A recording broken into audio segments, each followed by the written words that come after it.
Your core strength is the powerhouse of your body, the link between upper and lower strength, and the key to every movement you make.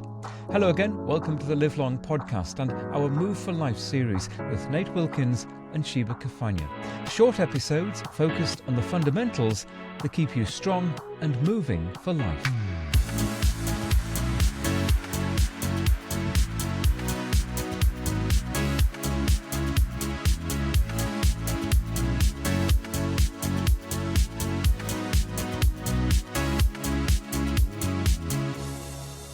The core, some people think it actually is the abs, right? They always talk about ab work, but what we're talking about is about 35 muscles that are involved with the core. And there are about 8 to 10 of them that really matter. And that's the powerhouse, what we call the powerhouse of the body.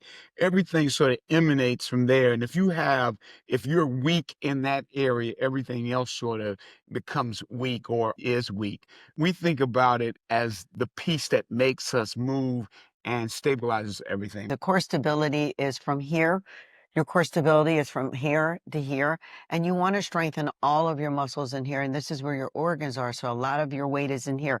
Your bigger muscles are in your legs, but your core stability is one of the most important things for longevity as you age. It is your powerhouse that makes you go in a certain direction. It's good for your back. Excellent for your posture.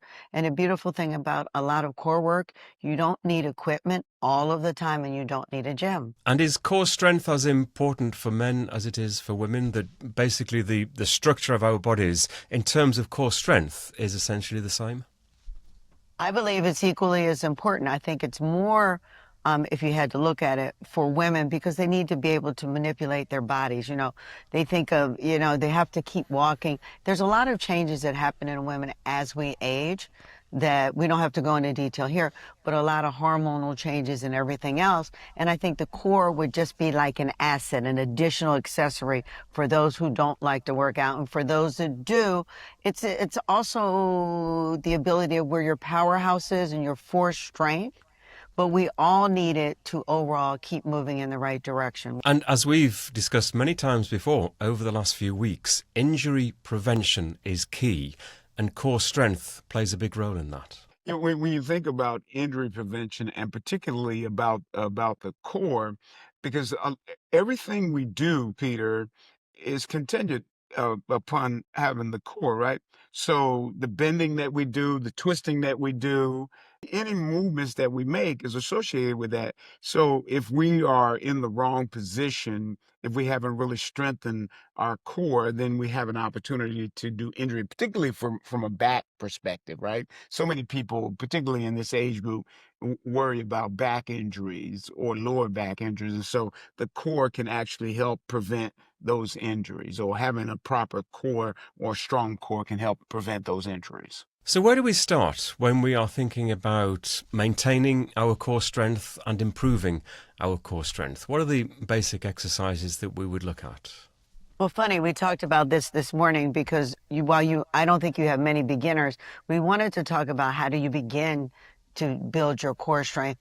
And one of the things we talked about, because core is so important that you do it correctly, you don't want to hyperextend your back, is if you're a very beginner, I would obviously get a medical clearance, but lie on the floor and pretend you're getting up and practice getting up before you go into any full core exercise, including a plank, any variation of a plank, because that being able to get up off the floor, number one, is an activity of daily living, but also using your body weight to get up.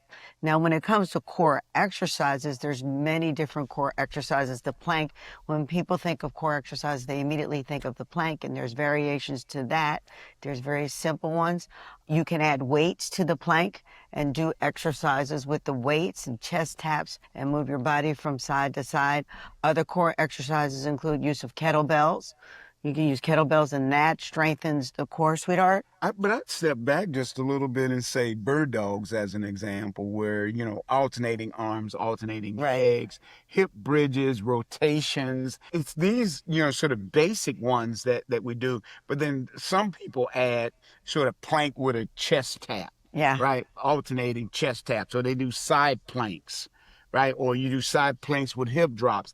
So the more or the stronger your core is, the more opportunity you have to do these additional movements. But there are any number of variations in terms of core movements that can actually be implemented in a program. And again, we're focusing on overall stability here, aren't we? Which, again, as we've discussed, as we grow older, stability in the body is all important. Is number one. The key thing when you approach core exercises is you need to engage your abs and stabilize your body as much as you can, because that is where the most injury occurs if you're not stable. So if you're performing a core exercise standing, you want to make sure that your feet are hip width apart, equidistant. The attention to detail, the devil is in the details, because the worst thing that can happen is you get injured.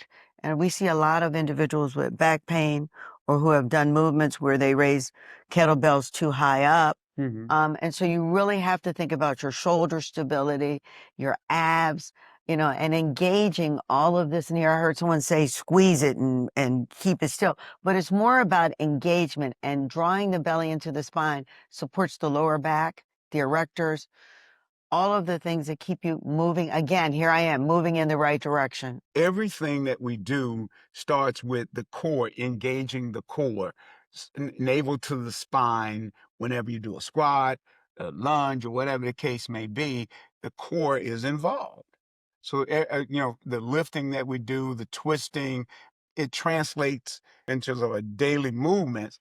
And these things actually help us with our functional strength. Right. And you're right about adding a weight. So if you add a weight and you hold the weight out here and you do a squat, that's a core work. That's a multifunction joint movement, because you're holding the weight out here, engaging your core, and squatting down and up. So there's a number of ways you can increase the intensity with weights, without weights, with other kind of BOSUs. This Bands. is bands, chains. We have metal chains. We have iron chains that you string around. We have from Russia. Those are a great core strength exercise. But anything that has you twisting and turning certainly will lead to longevity. And is there a difference between, sometimes hear the expression core endurance as opposed to core strength? How would you define the two? Here's what we think is that the core strength is sort of the maximum, power that you could get when you engage your core. When you talk about endurance or core endurance, that is how long Can you last? actually last to hold on. And both are important, but a lot of people love to, look at it in terms of strength. But to be able to do both, we were just talking about that, in terms of holding a plank as Right. an example. How long should a person hold a plank? It depends on where you are. How long can you maintain a certain position in terms of your core? It just depends on where you are in the process. Peter, can I add to that? So typically in the world in which we live, 3 sets, all right, of a core exercise, any exercise. The first set gets you going. The second set builds the strength. The third set is the endurance. So that's how you would look at pretty much any exercise. Now, when you jump to endurance and you say, I want to see you do a plank for 6 minutes, that is certainly endurance, but that takes a lot of strength to get to endurance. You have to practice that over and over again to wield the endurance. The endurance is how long can you last. Another simple example is the weightlifters. They can lift 500 pounds once, but they can't do it again and again. And I believe it's great to train both ways. With time, we train time under pressure. So that is for endurance. How long can you do that? We train repetitions. We train pyramid training. I don't know if you're familiar with that, which is a lot more reps and a lot of repetitions. Few reps, a lot of sevens. So you do something 7 times 7. So if you do an exercise, you would do 7 of them and 7 times. With 10 seconds in between. So it's 49, but the mechanism or the biomechanics is different, because you're exhausting that with shorter reps. So you're getting endurance and strength there. Can you make it to 7 times? You should try it with, especially legs. I think leg extensions, leg curls, leg presses. Because that 15 minutes in between gives the body a chance to reset, but it's back again. 15 seconds. 15 seconds. So a strong core supports your posture, balance and coordination, helping you move efficiently and pain-free. It's not just about abs, it's about stability, strength and longevity from the inside out. The Live Long podcast is a HealthSpan media production. I'm Peter Bowes. You can contact me through our website, livelongpodcast.com, where you'll also find show notes for this episode. This podcast is for informational, educational and entertainment purposes only. We do not offer medical advice. If you have health concerns of any kind, or you are considering adopting a new diet or exercise regime, you should first consult your doctor.